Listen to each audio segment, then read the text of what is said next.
کسی بھائی نے یزید کے بارے میں پوچھا ہے کہ صحیح موقف کیا ہے؟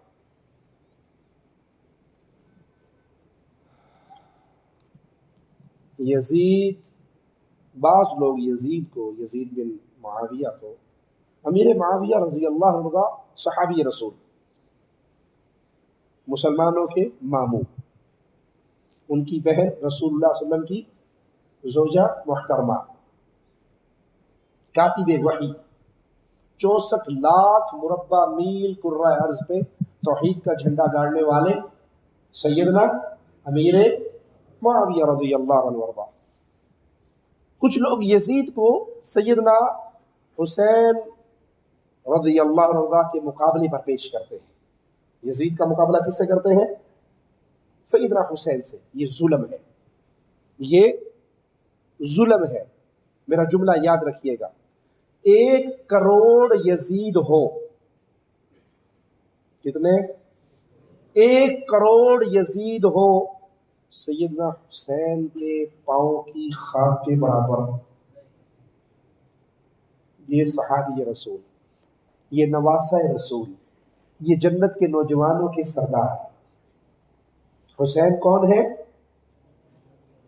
جنت کے نوجوانوں کے سردار، علی کے بیٹے، فاطمہ کے لخت جگر، رسول کے پھول، خوشبو، نبی کی خوشبو، نبی کا نواسہ، جس کو نبی صلی اللہ علیہ وسلم اپنے کندھوں پہ سوار کرا کے سیر کرایا کرتے تھے۔ اور عمر کہا کرتے تھے، حسین تیرا کیا کہنا، تو کتنی پیاری سواری پہ سوار ہے۔ اور پیارے حبیب عمر کو کہا کرتے تھے، عمر سواری بھی پیاری ہے، سوار بھی بہت پیارا ہے۔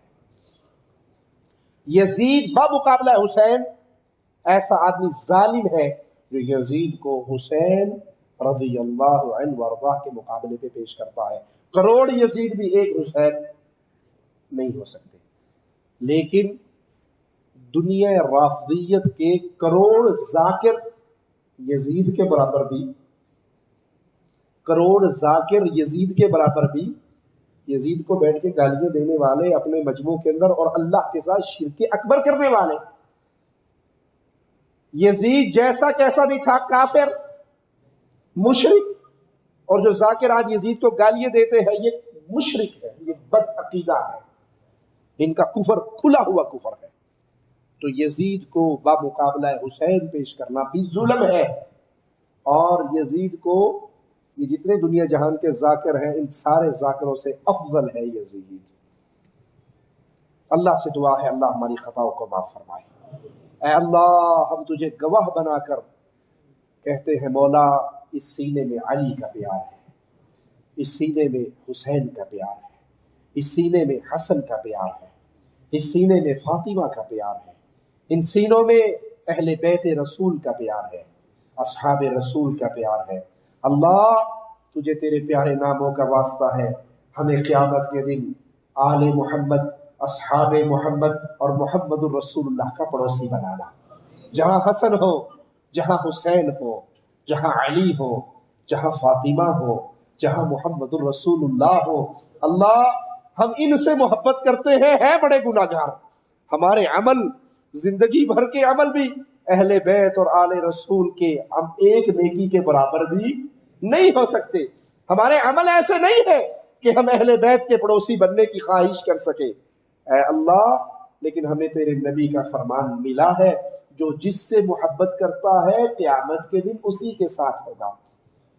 اللہ تو گواہ رہنا، ہم تجھ سے محبت کرتے ہیں، تیرے رسول سے محبت کرتے ہیں، تیرے رسول کے اہل بیت سے محبت کرتے ہیں، تیرے رسول کے اصحاب سے محبت کرتے ہیں، اور تجھ سے دعا کرتے ہیں قیامت کے دن ہمیں جنت الفردوس میں محمد، آل محمد، اصحاب محمد صلی اللہ علیہ وسلم کا پڑوسی بنانا۔ اقول قولی ھذا واستغفر اللہ لی ولکم ولسائر المسلمین فاستغفروہ انہ هو الغفور الرحیم۔ شیخ، یہ ان کا بھائی کا سوال ہے کہ ہر کوئی یہی کہتا ہے کہ جنت میں ایک فرقہ جائے گا، ایک فرقہ جائے گا، اور وہ ہر کوئی کہتا ہے کہ ہم جائیں گے، ہم جائیں گے۔ بھائی پوچھنا چاہتے ہیں صحیح کیا ہے؟ یعنی جنتی فرقہ حقیقت میں کون سا فرقہ ہے اور اس کی علامت کیا ہے؟ علامتیں کیا ہے؟ دیکھیے، الحمدللہ الحمدللہ الحمدللہ، جتنا بھی ہم اللہ کی تعریف کریں اتنا کم ہے۔ اللہ رب العالمین نے ہر خیر اور شر کی وضاحت کر دیا ہے قرآن مجید کے ذریعے، اور مزید ڈیٹیل اور تفصیل امام کائنات، رہبر اعظم، قائد اعظم، اعلیٰ حضرت، حکیم الامت محمد رسول اللہ صلی اللہ علیہ وسلم نے بھی ہر اچھی بات امت کو بتا دیا ہے اور ہر بری باتوں سے امت کو آگاہ کر دیا ہے، ٹھیک ہے۔ دیکھیے محمد رسول اللہ صلی اللہ علیہ وسلم نے خود بیان فرمایا کہ میری امت ستفترق امتی 73 فرقہ، کہ میری امت 73 فرقوں میں بٹ جائے گی، ایک پوری حدیث ہے، اس کا آخری ٹکڑا ہے، تو کلھا فی النار الا واحدہ، اس میں سارے جہنم میں جائیں گے، صرف ایک جنت میں جائے گا، ایک فرقہ۔ تو خود نبی علیہ الصلوۃ والسلام نے اس کو کلیئر کر دیا کہ جنت میں جانے والا فرقہ کون سا ہے، جہنم میں جانے والا فرقہ خود ہی معلوم ہو جائے گا۔ جب ایک فرقے کے بارے میں بتا دیا جائے کہ یہ جنتی فرقہ ہے تو باقی کے بارے میں خود ہی کلیئر ہو جائے گا کہ یہ باقی جہنمی ہے، جنتی نہیں ہے۔ تو خود نبی صلی اللہ علیہ وسلم نے اپنی امت کو پورے اجالے میں چھوڑ کر گئے ہیں، کوئی اندھیرا نہیں اس دین میں، پورا مکمل رہنمائی کر کے گئے ہیں محمد صلی اللہ علیہ وسلم۔ ہم اسی لیے کسی اور کو رہنما اور رہبر نہیں مانتے محمد رسول اللہ کے علاوہ۔ تو محمد رسول اللہ صلی اللہ علیہ وسلم نے رہبری کر دی اور فرمایا کہ جنتی فرقہ وہ ہے ما انا علیہ و اصحابی، جس طریقے پر میں ہوں اور میرے صحابہ ہیں، جس طریقے پر میں ہوں اور میرے صحابہ وہ جنتی فرقہ ہے۔ نبی علیہ الصلوۃ والسلام نے ایک علامت بتا دی، ایک پہچان بتا دی، اور یہ صحابہ کرام سے لے کر قیامت کی صبح تک کے لیے علامت اور پہچان ہے۔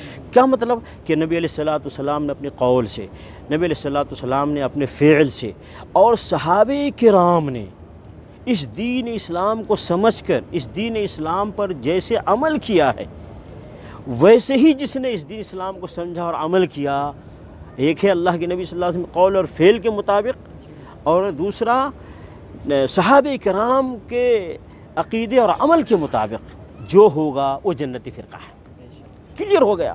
اب ہر آدمی دیکھے، میں آپ کو مثالیں دیتا ہوں۔ ایک آدمی کہتا ہے محرم میں تعزیہ مناؤ، ٹھیک ہے، کوئی کہتا ہے نہیں منانا چاہیے، تو اب فیصلہ کہاں سے ہوگا؟ اور رسول اللہ صلی اللہ علیہ وسلم کی زندگی دیکھتے ہیں، صحابہ کرام کی زندگی دیکھتے ہیں، کیا محرم کا تعزیہ ملتا ہے نبی صلی اللہ علیہ وسلم صحابہ کی زندگی میں؟ اگر نہیں ملتا ہے تو اس کا مطلب ہے تعزیہ نہ منانے والے، ماتم نہ کرنے والے یہ جنتی فرقہ ہیں۔ کیوں؟ کہ نبی صلی اللہ علیہ وسلم اور صحابہ کے راستے پر ہیں۔ ایسے ہی ربیع الاول کا مہینہ آتا ہے، کوئی کہتا ہے عید میلاد النبی مناؤ، کوئی کہتا ہے عید میلاد النبی نہ مناؤ، تو ہم جائیں گے دیکھیں گے رسول اللہ صلی اللہ علیہ وسلم کی زندگی کو، صحابہ کرام کی زندگی کو، تو ہم دیکھتے ہیں کہ نبی صلی اللہ علیہ وسلم نے، صحابہ کرام نے عید میلاد النبی نہیں منایا۔ اس کا مطلب نہ منانے والے یہ نبی صلی اللہ علیہ وسلم کے طریقے پر بھی ہیں، صحابہ کرام کے طریقے پر بھی ہیں، تو یہ جنتی فرقہ ہے۔ اسی طریقے سے کوئی کہتا ہے کہ اولیاء کے مزار پر بلڈنگ بناؤ، اسی طریقے سے گنبد بناؤ، چادر چڑھاؤ،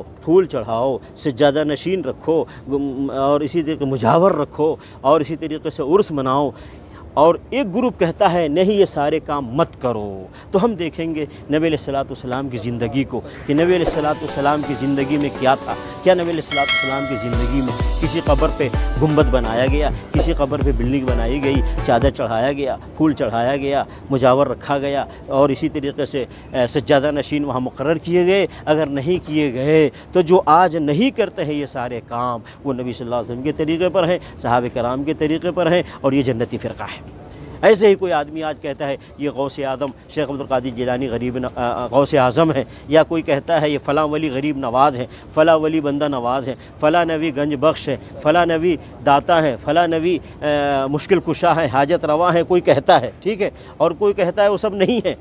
تو جو کہتا ہے کہ اللہ کے علاوہ کوئی غوث اعظم نہیں، کوئی غریب نواز نہیں، کوئی بندہ نواز نہیں، کوئی داتا نہیں، کوئی گنج بخش نہیں، کوئی مشکل کشا نہیں، تو یہ نبی صلی اللہ علیہ وسلم کے طریقے پر ہیں اور صحابہ کرام کے طریقے پر ہیں، تو یہ جنتی فرقہ ہے۔ تو کلیئر ہے، نبی صلی اللہ علیہ وسلم نے علامت بتا دی، جو نبی صلی اللہ علیہ وسلم کے طریقے پہ ہوگا، صحابہ کرام کے طریقے پہ ہوگا، وہ جنتی فرقہ ہے، جو ان سے ہٹے گا وہ جہنمی فرقہ ہے۔ لوگ یہ کہتے ہیں یہ جو کر رہے ہیں غلط کیا ہے؟ یہ کر رہے ہیں، یہ جو کر رہے ہیں غلط کیا ہے؟ محبت کے نام بھی تو کر رہے ہیں۔ دیکھیے اسلام اللہ کے حکم اور محمد رسول اللہ صلی اللہ علیہ وسلم کے طریقے پر پابندی کا نام ہے، کہ جو حکم اللہ کی طرف سے آیا ہے، جو طریقہ محمد صلی اللہ علیہ وسلم ثابت ہے، ہمیں اس کی پابندی کرنی ہے۔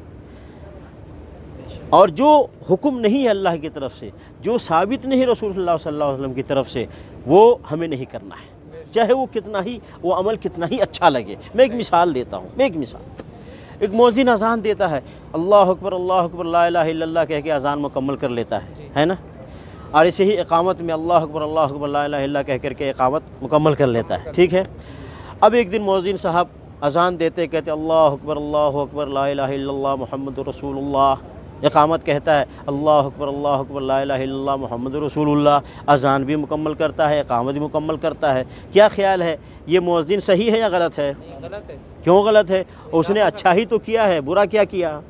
سنت کے خلاف کر دیا نا۔ ہاں، اسی پوائنٹ کو سامنے رکھنا ہے کہ دیکھنے میں کوئی بھی عمل کتنا ہی اچھا لگے، اگر وہ محمد رسول اللہ صلی اللہ علیہ وسلم سے ثابت نہیں ہے وہ عمل برا ہو جائے گا۔ تو لا الہ الا اللہ کے ساتھ محمد رسول اللہ کہنا یہ برا نہیں ہے، لیکن اس موقع پر محمد رسول اللہ کہنا رسول اللہ صلی اللہ علیہ وسلم سے ثابت نہیں ہے، اس لیے یہ برا ہے۔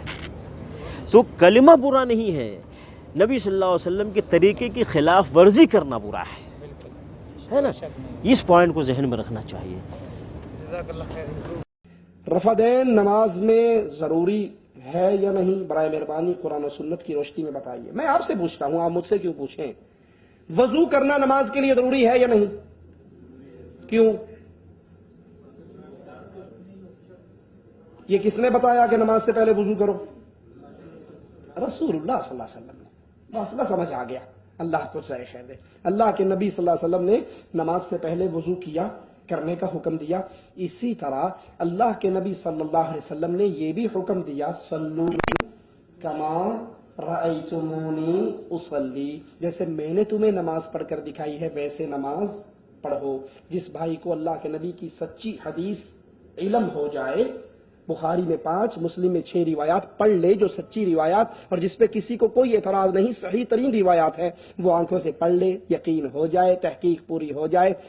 اب وہ اللہ کے نبی صلی اللہ علیہ وسلم کی نماز کو طریقے کو اس لیے چھوڑ دے کہ جی پتہ تو ہے رفع دین سنت ہے، حدیث میں ہے، لیکن چونکے چینکے چناچے چونکے میں قادری نقشبندی چشتی رضوی نوری سور وردی بغیر وردی ہوں، لہذا میرے شیخ نے نہیں کی تو میں نہیں کرتا، تو نماز تو دور کی بات ہے، اس کا تو ایمان ہی خراب ہو گیا کہ اس نے مقام رسالت پر اپنے پیر اور شیخ کو بٹھا دیا۔ جس کو یقین ہو جائے، حدیث کا علم ہو جائے، اس کے لیے لازمی ہے کہ وہ اس پر عمل کرے۔ اگر وہ کسی اور انسان کی وجہ سے حدیث رسول کو ٹھوکر مارتا ہے تو پھر سوچ لے قیامت کے دن اللہ کے نبی کے سامنے کس منہ سے جائے گا۔